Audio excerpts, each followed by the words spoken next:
one of South Africa's most exclusive estates, nestled among the vineyards of Stellenbosch, a family known for their wealth and success met a horrifying end. The Van Breda family, Martin, Teresa, and their children Rudy, Henry, and Mali, lived what many would call a dream life. But on the night of January 27th, 2015, that dream life turned into a nightmare as an axe-wielding killer wiped out almost the entire family in their sleep. Martin van Breda, aged 54, was a highly successful businessman involved in over 24 companies. He owned the Australian branch of the luxury property group Engel and Vilkes, founded a private school in Pretoria, and managed a company that specialized in tracking stolen vehicles. His wife, Teresa, 55, was a loving mother and a woman known for her kindness and grace. The couple's 3 children were bright and ambitious. Rudy, 22, was excelling in engineering. Mali, 16, was a top student. And Henry, 20, was still finding his place in life. After spending several years in Australia, the Van Bredas returned to South Africa in 2014, settling in the scenic, secure Zalze Golf Estate. To their friends, it was the picture of success, comfort, and stability. In the early hours of January 27, 2015, something went terribly wrong inside the Van Breda mansion. At 4:42 a.m., Henry tried to call his girlfriend. She didn't answer. He then searched the internet for emergency numbers, but for nearly 3 hours, no call for help was made.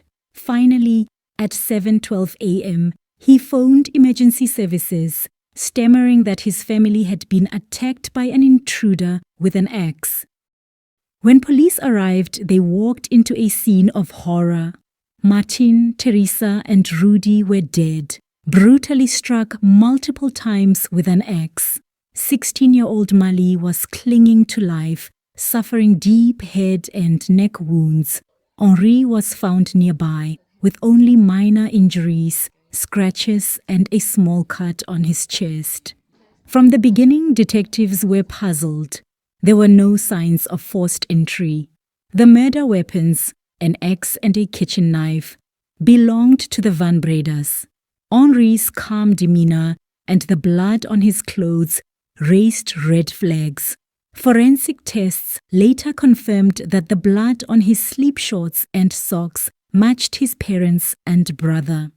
As the weeks went on, whispers began to spread. Reports emerged that Henry had battled a tic or methamphetamine addiction. He had spent time in rehab, and his parents had supposedly cut off his allowance. Police quietly kept their focus on him, but no arrest was made. Not yet. In June 2016, more than a year after the killings, police finally made their move. They contacted Henry's lawyer and asked him to surrender. On June 13th, Henry turned himself in and appeared in the Stellenbosch Magistrates Court the next day. He was charged with 3 counts of murder, 1 count of attempted murder, and 1 count of defeating the ends of justice. He was granted bail of 100,000 rand, roughly $6,500 US, an amount many found surprisingly low given the charges. The quiet, respectful tone of his arrest stood in stark contrast to the brutality of the crime. When the trial began in April 2017, Henry pleaded not guilty. He told the court that a masked intruder had broken into their home and slaughtered his family. He described the attacker as a tall black man wearing gloves, dark clothes, and a balaclava. Henry claimed he froze in terror as the man hacked his brother and parents before turning on him.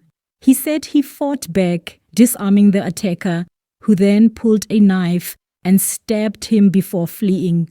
But to the prosecution, Henri's calm, detailed reenactment of this violent scene felt more rehearsed than real.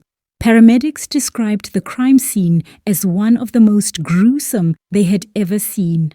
Blood ran like a waterfall down the stairs, testified first responder Christian Kugelenberg. The prosecution led a powerful case against Henry. Forensic experts testified that all 4 victims were attacked by the same person. The estate's advanced security system made an intruder almost impossible, and Henry's own wounds were described by medical experts as uniform and superficial. Self-inflicted cuts designed to mimic an attack. Neighbors recalled hearing shouting that night. Henry's defense said it was just a loud movie, but blood spatter analysis, DNA evidence, and Henry's 3-hour delay in calling police painted a chilling picture that he had killed his family, then waited for them to die before phoning for help. Those who knew the Van Bredas described them as close-knit, but not without tension. Friends said Rudy and Mali were high achievers, while Henry struggled to find direction after dropping out of university. He was said to be jealous of Rudy's success and frustrated with his parents' disapproval. Prosecutors suggested financial strain and resentment as possible motives. The defense leaned heavily on South Africa's high crime rate, implying that an intruder could still be to blame. But the evidence and the family's secure environment made that theory increasingly unlikely. After 67 days of testimony, the judge delivered the verdict on May 21, 2018. Henry van Breda was found guilty on 3 counts of murder, 1 of attempted murder, and 1 of obstructing justice. The following month, he was sentenced to 3 life terms, plus 15 years for the attempted murder of Mali, and an additional year for defeating the ends of justice.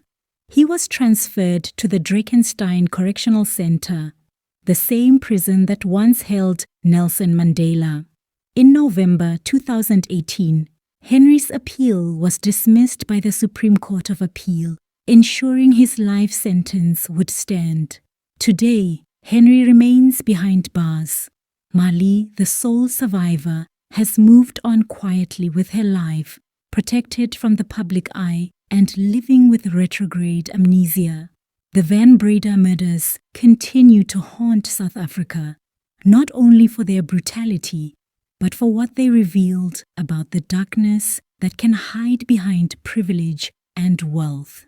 It was a tragedy that destroyed a family from within, a chilling reminder that sometimes the most dangerous place to be is at home. In the end, the Van Breda family story stands as one of South Africa's most haunting tragedies, not just because of the brutality of the crime, but because of who committed it. A young man who, on the surface, had everything: love, privilege, education, and opportunity. Yet behind the gates of Zalze, something dark was brewing, something that shattered the illusion of safety, success, and family unity. Mali, the sole survivor, lives with scars that will never fade, both seen and unseen. Her silence is not just her right, it's her healing. The rest of the Van Breda family, Martin, Teresa, and Rudy, are remembered by those who knew them as kind, humble, generous souls whose lives were cut short in an act of unthinkable violence. Henry van Breda now serves his life sentence, a reminder that evil doesn't always wear a stranger's face. Sometimes it looks like family. This was Crime in SA, where we bring you the stories that shake our nation and remind us that behind every headline lies a human story. Until next time, stay safe, stay aware, and remember, the truth always finds a way to come out.